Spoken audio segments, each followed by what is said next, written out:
இன்னைக்கு நமக்காக உணவு கொடுக்க வந்திருக்கிறவங்க ரங்கநாதன் உங்கள் குடும்பத்தார். ரங்கநாதன் ஐயாவுடைய அப்பா அம்மா கிருஷ்ணசாமி சவுண்டம்மாள் அவங்களுடைய நினைவு தினத்தை முன்னிட்டு இன்னைக்கு அமாவாசை முன்னிட்டு நமக்கெல்லாம் உணவு கொடுக்க வந்திருக்காங்க. அவங்களுடைய ஆன்மா சாந்தி அடையவும், அவங்களுடைய ஆசி உங்கள் குடும்பத்துக்கு கிடைக்கவும், உணவு கொடுக்குற அவங்க குடும்பம், தொழில், வாழ்க்கையில் எல்லா செல்வம் பெற்று நீடூழி வாழ நாம் இறைவன்கிட்ட பிரார்த்தனை வச்சுக்கணும்.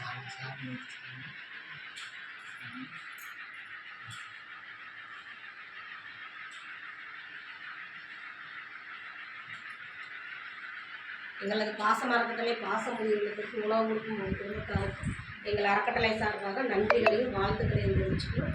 வாழ்க வளமுடன்.